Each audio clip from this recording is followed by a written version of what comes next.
Assalamualaikum warahmatullahi wabarakatuh. Baiklah, di sini saya akan menjelaskan tentang perhitungan pendapatan nasional. Pertama, saya akan menjelaskan tentang pengertian pendapatan nasional. Pendapatan nasional adalah jumlah pendapatan yang diterima oleh masyarakat suatu negara dalam kurun waktu tertentu yang biasanya 1 tahun.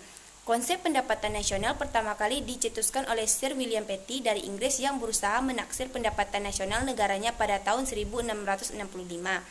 Namun, pendapatan tersebut tidak disepakati oleh ahli ekonomi modern karena menurut ahli ekonomi modern, alat utama untuk mengukur kegiatan perekonomian adalah suatu jumlah barang atau jasa yang dihasilkan setiap tahun oleh suatu negara. Oleh karena itu, pengertian pendapatan nasional adalah ukuran dari nilai total barang dan jasa yang dihasilkan oleh suatu negara dalam kurun waktu 1 tahun yang dinyatakan dalam satuan uang. Salah satu tolak ukur yang digunakan untuk menilai kondisi perekonomian suatu negara adalah pendapatan nasionalnya. Tujuan dan manfaat perhitungan nasional. Yang pertama, tujuan mempelajari pendapatan nasional untuk mengetahui tingkat kemakmuran suatu negara, untuk memperoleh taksiran yang akurat nilai barang dan jasa yang dihasilkan masyarakat dalam 1 tahun. Yang ketiga, untuk membantu membuat rencana pelaksanaan program pembangunan yang berjangka. Manfaat mempelajari pendapatan nasional. Yang pertama, mengetahui tentang struktur perekonomian suatu negara, dapat membandingkan keadaan perekonomian dari waktu ke waktu antar daerah atau antar provinsi. Yang ketiga, dapat membandingkan keadaan perekonomian antar negara satu. Faktor-faktor yang mempengaruhi pendapatan nasional yang pertama adalah permintaan dan penawaran agregat. Permintaan agregat adalah suatu daftar keseluruhan barang dan jasa yang akan dibeli oleh sektor perekonomian pada berbagai tingkat harga. Permintaan penawaran agregat menunjukkan antara hubungan keseluruhan modal yang sudah rusak dan menambah penyediaan modal yang ada. Permintaan terhadap barang dan jasa sesuai dengan tingkat harga. Yang kedua, konsumsi dan tabungan. Konsumsi adalah pengeluaran total untuk memperoleh barang dan jasa dalam suatu perekonomian dalam jangka waktu 1 tahun. Sedangkan tabungan adalah bagian dari pendapatan yang tidak dikeluarkan untuk konsumsi. Yang ketiga adalah investasi. Investasi adalah semua pengeluaran yang digunakan untuk menciptakan modal baru. Tujuan dari investasi adalah untuk mengganti bagian modal yang sudah rusak dan menambah penyediaan modal yang ada. Jenis-jenis pendapatan nasional. Yang pertama adalah produk domestik bruto. Produk domestik bruto adalah jumlah produk berupa barang dan jasa yang diperoleh dari unit-unit produksi di dalam batas wilayah suatu negara selama 1 periode. Dalam menghitung GDP jumlah pasar, yang harus diperhatikan adalah jangan sampai ada perhitungan ganda atau double accounting. Konsep GDP meliputi barang dan jasa yang dihasilkan oleh warga negara pada suatu negara, baik di luar negeri maupun dalam negeri. Yang kedua, produk nasional bruto. Produk nasional bruto atau PNB meliputi nilai produk berupa barang dan jasa yang dihasilkan oleh masyarakat dalam negara selama 1 periode.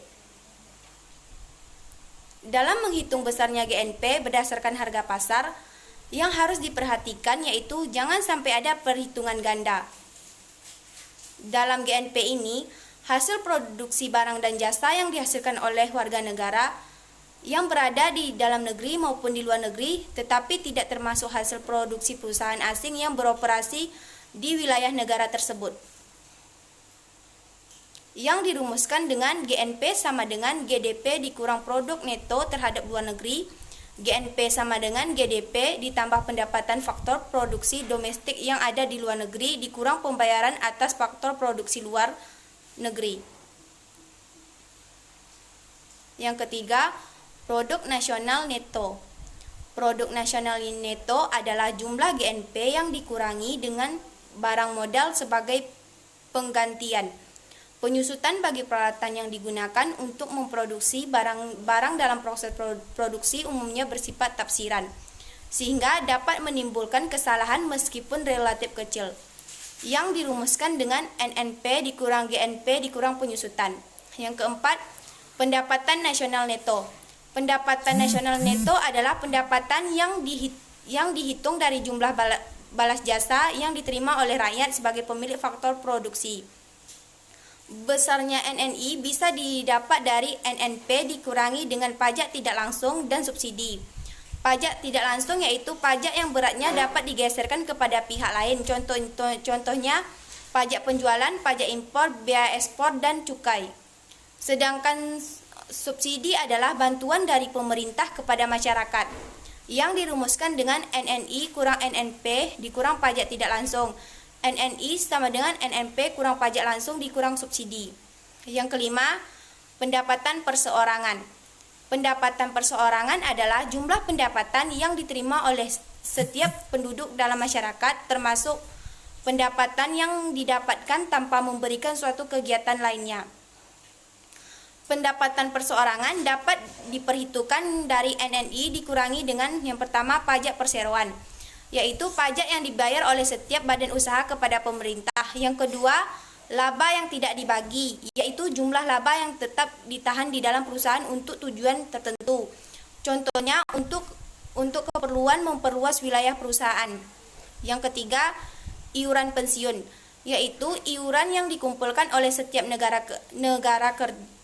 setiap tenaga kerja dan perusahaan dengan tujuan untuk dikembalikan setelah tenaga kerja tersebut mencapai umur tertentu dan tidak lagi bekerja.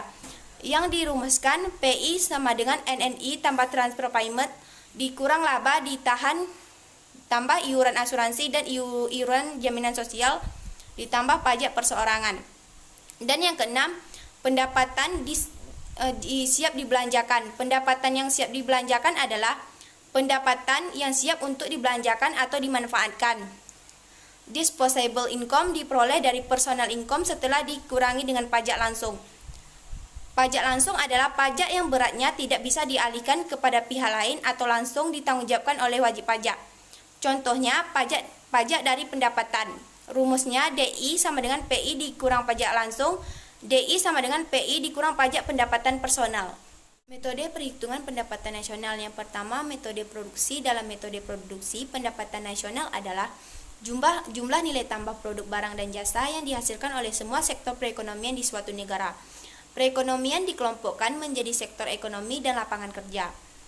Jumlah sektor ekonomi dan lapangan kerja digunakan untuk keperluan perhitungan pendapatan nasional antar negara dan antar waktu di suatu negara. Pendapatan nasional dihitung dengan cara Y sama dengan unit 1 dikali harga 1 ditambah nilai tambah unit 2 dikali harga 2 ditambah M sama dengan nilai tambah unit N dikali dengan harga N. Yang kedua, metode pendapatan. Dalam metode pendapatan nasional adalah jumlah pendapatan yang diterima oleh seluruh sektor perekonomian dalam suatu negara dalam jangka waktu biasanya 1 tahun. Masyarakat sebagai pelaku ekonomi yang memiliki faktor produksi akan menerima pendapatan dari perusahaan. Faktor produksi tersebut berupa sumber daya alam, sumber daya manusia, modal, dan tenaga ahli. Bagi yang memiliki sumber daya alam berupa tanah, maka ia akan memperoleh uang sewa atau rent. Bagi yang memiliki sumber daya manusia, maka ia akan memperoleh upah atau wage. Bagi yang mempunyai modal, maka ia akan menerima bunga atau interest. Dan bagi yang mempunyai tenaga ahli, maka ia akan memperoleh laba atau profit. Yang dirumuskan Y sama dengan rent ditambah wage ditambah interest dan profit. Yang ketiga, metode pengeluaran. Dalam metode pengeluaran, pendapatan nasional adalah pengeluaran yang telah dipakai oleh seluruh sektor perekonomian.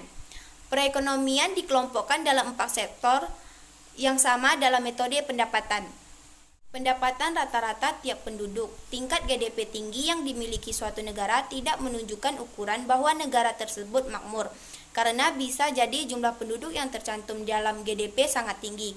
Dengan demikian, ukuran yang tepat untuk mengukur kemakmuran dalam suatu negara adalah dengan menghitung pendapatan per kapitanya. Pendapatan per kapita yaitu jumlah besarnya pendapatan penduduk yang ada dalam suatu negara yang diperoleh dari hasil pendapatan nasional jumlah penduduk di negara tersebut atau disebut dengan GDP per kapita. Apabila pendapatan per kapita meningkat dan laju inflasi kecil, maka kemakmuran suatu negara meningkat. Baiklah, sekian dari penjelasan saya. Jika terdapat banyak kekurangan, saya mohon maaf. Wabillahi wa taufiq wal hidayah. Wassalamualaikum warahmatullahi wabarakatuh.